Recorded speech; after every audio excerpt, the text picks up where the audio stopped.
Anthony Bourdain a visit after what he just said about President Trump. It seems like you can't go 10 minutes these days without another celebrity saying something crazy about President Trump. Usually it's easy to just ignore them, but sometimes one of these self-important saps says something that warrants the attention of the public and law enforcement agencies. Maybe they weren't paying attention to what happened to Kathy Griffin after her disgusting stunt. Advertisement. The latest celebrity to jump on the bandwagon is celebrity chef Anthony Bourdain. This fellow knows how to cook a tasty meal, but he's also a real know-it-all jerk of epic proportions. Now, as Breitbart is reporting, Bourdain has gone a step too far and crossed the line in a huge way. Speaking to paparazzi outside LAX airport, Bourdain engaged on the topic of whether he would travel to North Korea to do a food show. The rogue state has recently been escalating aggression all over the place.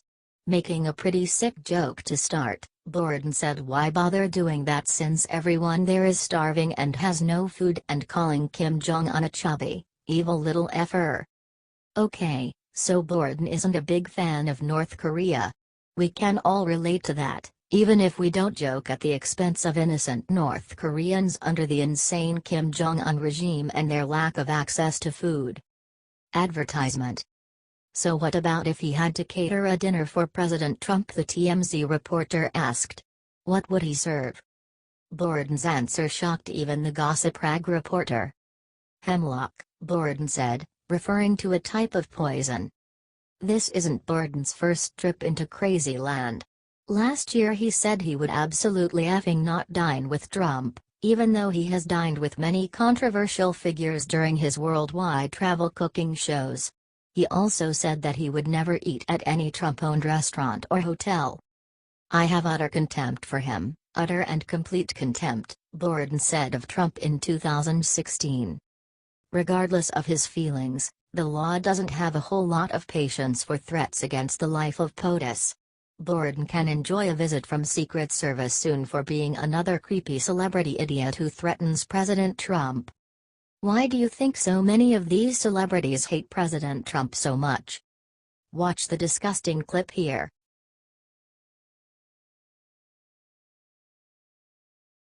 Joy Behar attacks Melania with filthy joke, gets voted most revolting celebrity in media. Joy Behar attacks Melania Trump yet again during the joke of a program called The View. According to the Daily Caller, attacked Melania Trump during The View. She tried to say that the First Lady treated President Trump like a Zika virus carrier. Joy Behar attacks Melania Trump during a panel session where they decided to go after Fox News. Fox News berated the losers for their interview Wednesday of Hillary Clinton. Advertisement. Whoopi Goldberg said that the Fox News website called The View hosts hypocrites for constantly discussing the marriage of Trump and Melania, but not the relationship, marriage of Bill and Hillary. The only headline that was discovered read, View co-hosts slam critics of Hillary Clinton's marriage but Trump-Melania relationship fair game. Clearly, as usual, they didn't see the interview, Goldberg said. Advertisement.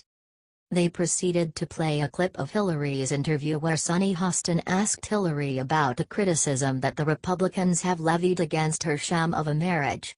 The panel all agreed that people should mind their business. Just for the record, one of the things that we commented on. Because we have never seen this before. Is a many married president, Goldberg explained as the reason they talk about the Trumps. Clearly, you've never seen the show or you would know that Joy has at times been relentless about Clinton's marriage. It's funny hearing them so hurt about Fox News. They actually care so much what Fox News thinks they practically cried about it. It's embarrassing for them. Yeah, because it's about adultery, Behar responded. That's one of the last things you can actually joke about in this country. Everything is so difficult to make a joke about. And you know, just because Melania, she treats him like he has the Zika virus. That's comedy as far as I'm concerned. Of course, a whiny liberal named Sarah Haynes chimed in saying that women can have jobs without their husband's approval. No shit, Sherlock. Do you like The View?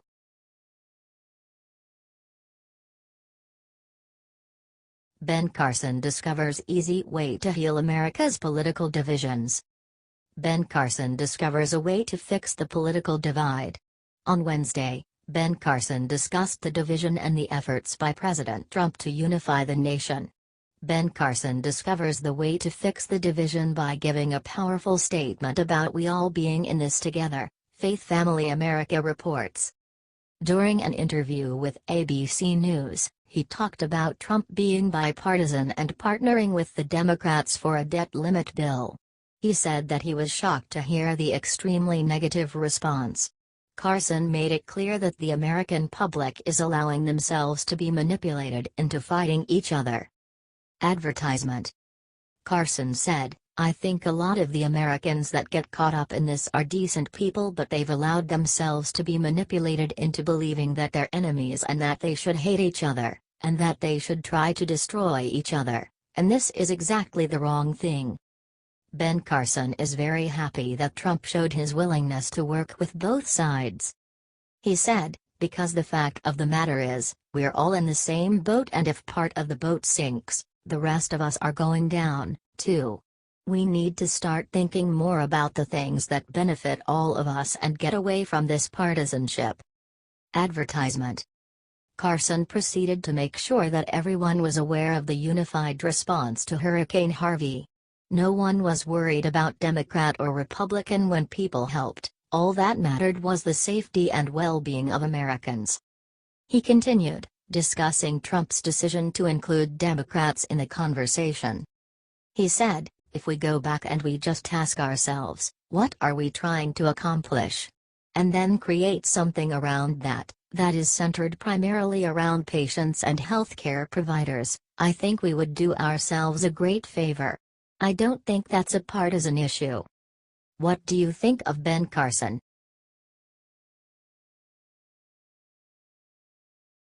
Trump laughs as hurricane victim turns and asks media cold-blooded question about Obama.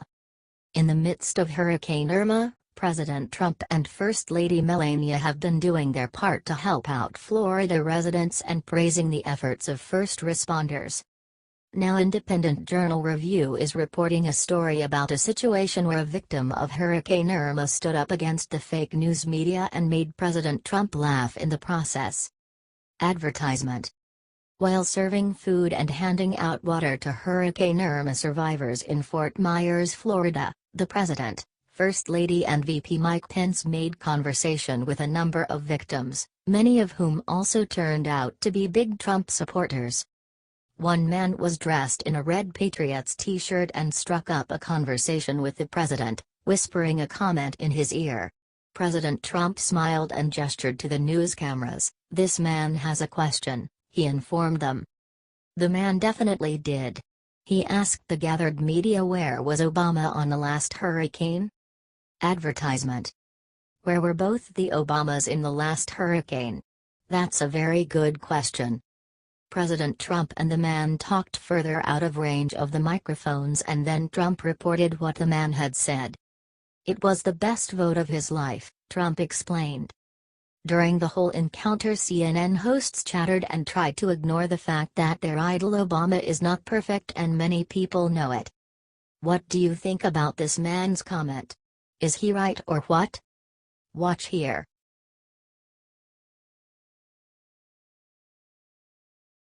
Melania Trump stuns Florida hurricane victims by serving them food and looking great doing it. President Trump and First Lady Melania have been in Florida today in response to the devastation of Hurricane Irma. POTUS and FLOTUS touched down and were welcomed by Florida Governor Rick Scott and his wife, Senator Marco Rubio, VP Mike Pence and the head of FEMA Brock Long. Trump thanked the heroes of the Coast Guard and FEMA who have saved many lives. Advertisement. People thought thousands and thousands of people may have their lives ended, and the number is a very small number, which is a great tribute to you, Trump said, praising the job you've done in saving people and saving lives. The president also said that work to restore Florida's electrical grid and power is way ahead of schedule. Trump also praised Rubio for his strong response to Hurricane Irma and said Governor Scott has made such a good impression by his response to the monster storm that he should consider challenging Florida Democrat Bill Nelson for the U.S. Senate in 2018. Advertisement. Trump said extra attention is being paid to the Florida Keys where around 90% of homes got damaged. POTUS and FLOTUS also visited Naples, Florida, where Trump told victims we are there for you 100%. But the First Lady was the one who really touched hearts in Naples. Before even touching down, FLOTUS tweeted out the video of the devastation, expressing her commitment to Floridians. Before touching down in Naples, air tour of hurricane damage. There is much work to be done, but America is with you, Florida. On the ground, the President and Melania along with VP Pence handed out food and spoke with survivors. Standing with her husband, Melania helped hand out food to Hurricane Irma survivors and had a kind word and a smile for everyone, including letting them take selfies with her and President Trump. Trump said he will be back numerous times to Florida and plans to possibly visit the U.S. Virgin Islands next week. Melania Trump serves food to victims of Hurricane Irma. Aren't you proud of our President and First Lady?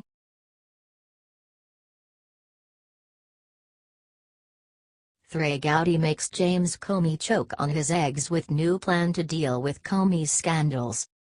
GOP Representative Trey Gowdy said today that he wants James Showboat Comey to get his rear end back in front of Congress and start providing some answers. Gowdy said there is sufficient factual basis to investigate why James Comey made the decision to let Hillary off the hook. Advertisement. Correct, America wants answers. Trey went on Fox News and gave Comey the news he has long been dreading.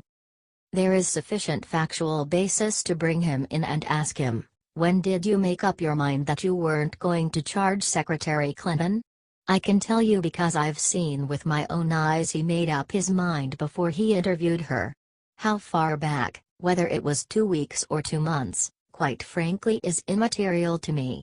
He did it before he interviewed the last witness.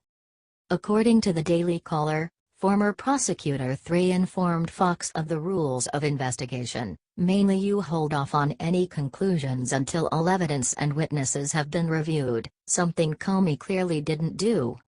Advertisement. If there's anything that's axiomatic in investigations, it's that you don't make up your mind until you interview the last witness. It is beyond dispute that he made up his mind not to charge Secretary Clinton before he interviewed her. There's no question about that. What my friends in the Senate have uncovered is he may well have made up his mind before he interviewed the last dozen witnesses, Gowdy said. Gowdy didn't completely agree with Sarah Huckabee Sanders' comments yesterday that Comey was guilty as all get out. Alleging criminal violations is very serious, which is why I don't do it. Press secretaries don't get to make that call. Members of Congress don't get to make that call. Reporters don't get to make that call. That's an executive branch function after an investigation. A charging decision is made by a career prosecutor, he said. If it's that clean and clear, I'm sure she, Sanders, referred it to the Department of Justice. How in the world my fellow citizens can have confidence in an investigation where you reached a conclusion before you even gather all the facts and all the evidence is stunning, Gowdy added.